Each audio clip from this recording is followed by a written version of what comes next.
Comment affronter ta plus grande peur? Nous allons voir aujourd'hui dans cette vidéo, étape par étape, de quelle manière non seulement tu vas pouvoir dealer avec ta peur, mais surtout comment est-ce que tu vas pouvoir l'utiliser pour pouvoir passer à l'action sur ce qui t'empêche d'avoir du résultat dans ta vie aujourd'hui. Bienvenue à toi sur cette vidéo, moi c'est Tristan Madonia, ça va faire maintenant 3 ans que je fais de l'entrepreneuriat. J'ai fait de multiples aventures, de multiples périples à travers ma vie. Et je te dis pas ça en rigolant, puisque à l'âge de 20 ans, j'ai quand même pu voyager dans 3 pays différents.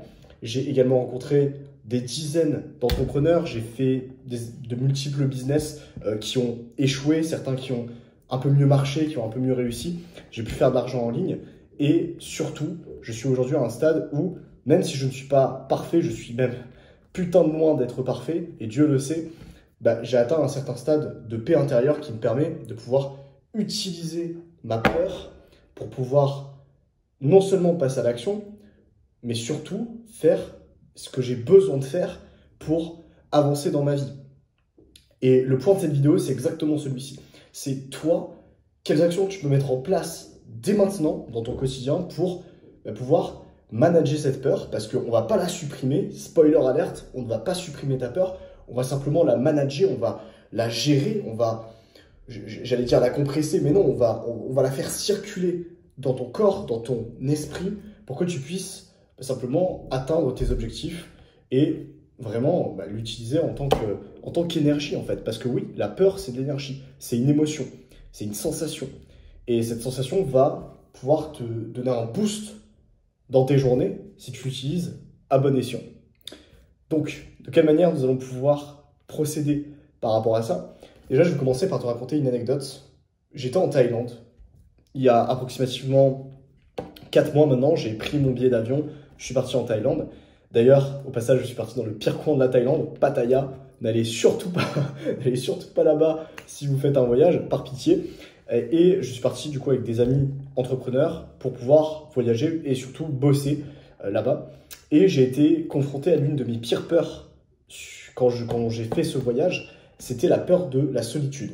Dans mon cas, j'avais extrêmement peur d'être seul. J'ai toujours été extraverti, j'ai toujours adoré passer du temps avec les autres. Et pour moi, c'était non seulement difficile, mais surtout inenvisageable à 100% de me mettre dans une situation à laquelle j'étais complètement solo en fait. Et devine quoi, j'ai pu affronter cette peur-là quand j'étais en Thaïlande, parce que après approximativement 1 mois de voyage, il y a une séparation entre moi et le groupe, parce que j'ai senti un énorme désalignement au fond de moi qui m'empêchait d'obtenir ce que je voulais, alors que ce soit professionnellement, mais aussi personnellement dans ma vie. Et du coup, j'ai pris mon courage à 2 mains et je me suis dit, ok, stop, il faut que je mette un terme à ce schéma. Et j'ai pu arpenter pendant 2 mois la Thaïlande, puis par la suite l'Indonésie avec Bali, tout seul en fait, en mode solo traveler, ce qui me faisait énormément peur à la base. J'ai même failli rentrer, j'ai failli abandonner le défi en fait, mais je l'ai continué parce que simplement j'adore faire ça en fait. Surtout, j'adore faire ça, mais au-delà d'adorer faire ça, c'est parce que j'ai pu dealer avec ma peur. J'ai pu transformer ma peur en action, et j'ai pu transformer cette action en expérience positive. Et j'ai même pas envie de te dire action, j'ai envie de te dire c'est une big action, c'est une grosse action. C'est une action qui va marquer le restant de mes jours en fait. Et ouais, quand je vais avoir 92 ans, que je serai avec mes 18 petits enfants là, qu'est-ce que je vais leur raconter? Je vais leur raconter ça en fait. Je vais leur raconter que j'ai pris mon courage à 2 mains et que même si ça me faisait peur, j'ai voyagé seul, j'ai affronté mes plus grandes peurs, j'ai exploré des terres inconnues, et voilà, et surtout, je l'ai fait en aimant et en kiffant le processus. Et moi, c'est exactement ça que je veux t'apprendre aujourd'hui. Maintenant, on va passer à la pratique. Au-delà de cette anecdote, on va passer à la pratique. Moi, comment est-ce que j'ai fait pour passer de voyager en groupe, etc., à affronter ma plus grande peur, qui était la solitude, et surtout résister à l'envie de partir de cette zone d'inconfort, pour retourner dans ma zone de confort. Et comment est-ce que j'ai pu faire pour dealer tout ça? Déjà, si je devais te décrire un petit peu mon expérience, c'est l'écoute active de moi-même. Je m'explique.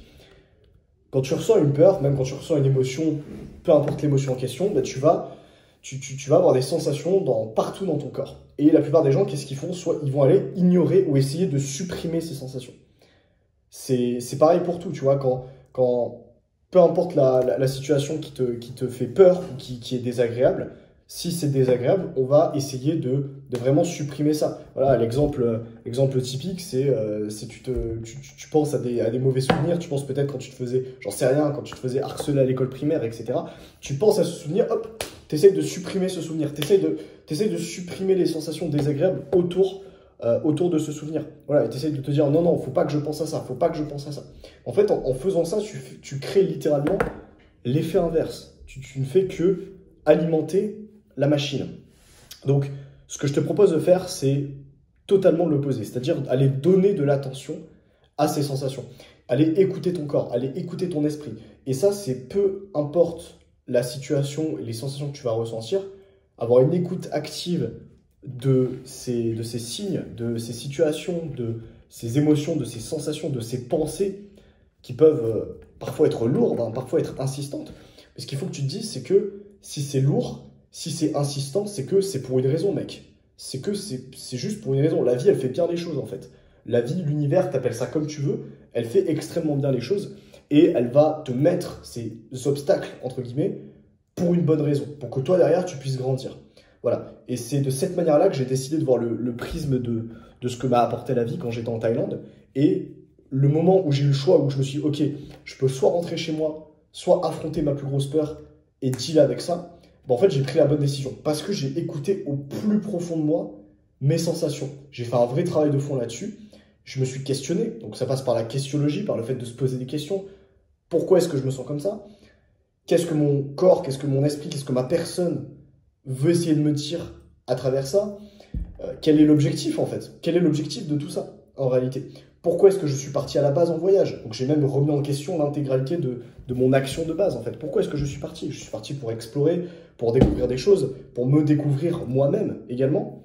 Donc, est-ce que mon objectif était accompli sur le moment? Donc, quand c'était, voilà, quand je venais de devenir seul et de rompre, entre guillemets, avec le groupe, c'est-à-dire qu'ils ont fait la route de leur côté et moi de la mienne. Là où je me suis posé la question, c'est où je me suis dit clairement, ok, c'était quoi mon objectif à la base? Je me suis rappelé de ça et j'ai pu me tenir conformément à ce que je voulais, c'est-à-dire explorer, c'est-à-dire découvrir au plus profond de moi-même quels étaient les différents éléments qui allaient devenir des forces par la suite pour pouvoir arpenter le reste de ma vie, en fait. Et moi, c'est exactement ça, le conseil que je te donnerais, c'est écoute-toi profondément, de manière active, pose-toi des questions. Frérot, tu peux prendre ton cahier, je te l'ai déjà dit, hein, c'est pas la première fois que je montre mon carnet à la caméra. Prends ton carnet, prends des notes, c'est fait pour, remets-toi sincèrement en question, et je te garantis qu'avec une questionologie adaptée, une réflexion poussée et une écoute active de ton corps et de ton esprit sur qu'est-ce que tu veux et surtout de quoi est-ce que tu as besoin exactement, parce qu'il ne s'agit pas uniquement de ce que tu veux. Parce que moi, à un moment, je voulais rentrer chez moi. Je voulais rentrer chez moi. Mais est-ce que j'étais destiné à rentrer chez moi? Absolument pas.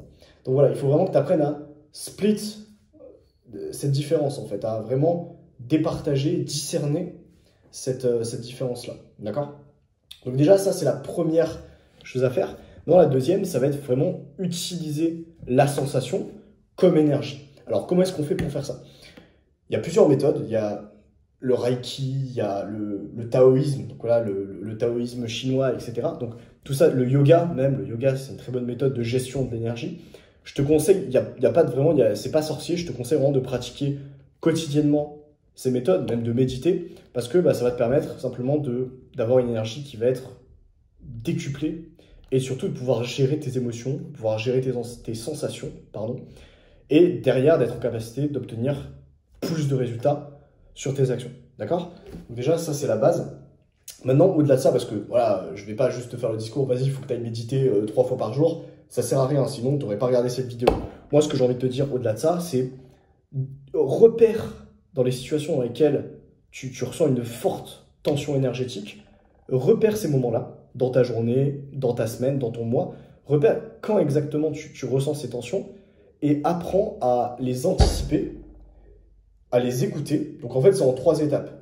Tu les anticipes, c'est-à-dire, alors les anticiper, ça ne veut pas dire s'imaginer la douleur avant que ça arrive, ça veut simplement dire, ok, vu que mathématiquement, je sais que quand je fais cette action-là, Je te donne un exemple, je sais pas, peut-être que tu es à l'université, peut-être que tu as un taf, j'en sais rien, et que tu vois toujours cette meuf qui te plaît, mais tu lui as jamais parlé de ta vie, et tu sais que tu la vois tous les matins, tous les lundis matins, ok, bah, mathématiquement, tu peux dire que le lundi matin, tu vas ressentir des battements dans ton cœur parce que cette meuf te plaît et que tu lui as jamais parlé. Donc voilà, donc vraiment repère ces moments de tension énergétique, et derrière, une fois que tu les as repérés, la deuxième étape, ça va être de leur donner de l'attention. Donc tu le sais que tu as cette tension énergétique à ce moment-là, et prends-en conscience en fait. Dis-toi, ok, là je ressens une tension énergétique, là je ressens des émotions, là je ressens voilà, un certain type d'émotions.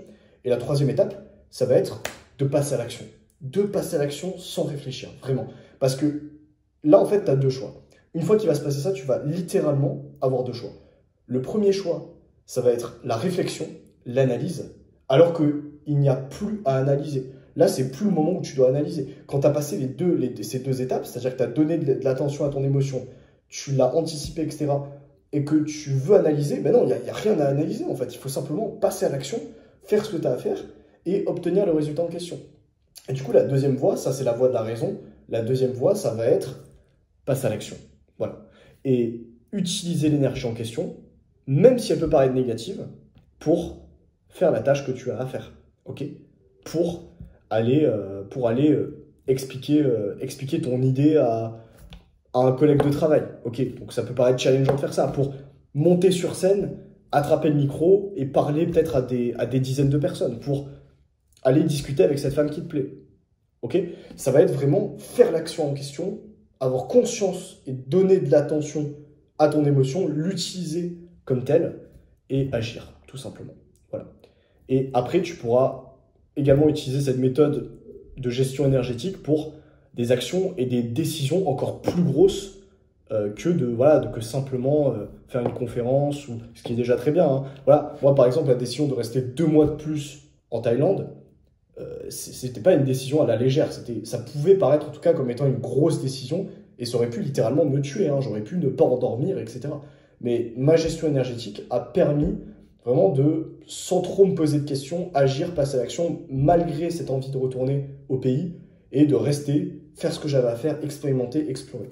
Voilà, donc pour moi, c'est tout ce que j'avais envie de te transmettre à travers cette vidéo.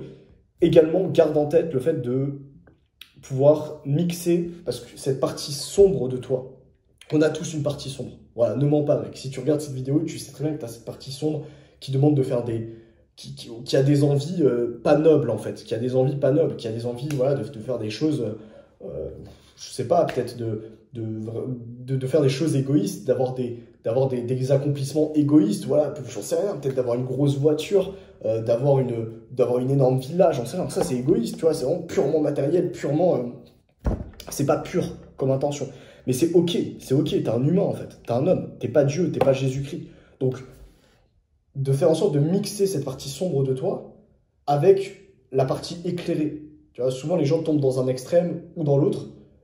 Moi, je te demanderais vraiment de mixer les deux. En tout cas, moi, c'est ce qui m'a permis de me sentir le plus en paix. Là, aujourd'hui, j'ai encore du travail à faire spirituellement. Hein. J'ai encore beaucoup à faire pour m'éveiller. Mais vraiment, le fait de mixer, vraiment d'être en paix avec cette partie sombre de moi et également avec la partie plus éclairée, plus altruiste, etc., bah, ça me permet aujourd'hui de faire toutes les actions que je fais dans mes journées de manière alignée en fait. Donc voilà, pareil, ça demande un travail sur soi, ça demande de faire du journaling, ça demande peut-être de parler à des proches, de parler à un psy, mec. Hein. N'aie pas honte. Genre, si tu sais que tu as trop de pensées, que ta partie sombre ou la partie éclairée de toi prend peut-être trop de dessus sur l'autre partie, tu vois, dans un sens comme dans l'autre, ça peut être vraiment compliqué de gérer ça, quoi. Si t'es trop altruiste, que tu penses jamais à toi, que t'as jamais d'ego, de pensée un peu égoïste, etc., bah pareil, ça peut te bouffer la vie, comme l'autre peut aussi te bouffer la vie complètement. Et le fait de faire un équilibre, c'est quelque chose d'assez complexe, hein, finalement. Très peu de personnes arrivent à le faire, c'est le travail d'une vie en réalité. Donc voilà, n'hésite pas vraiment à faire ce travail sur toi, c'est hyper important. Et moi, c'est la seule chose que je te demanderai à travers cette vidéo. Donc voilà, merci à toi d'avoir suivi. Je te souhaite une excellente journée, fin de journée, matinée. Et on se voit très vite.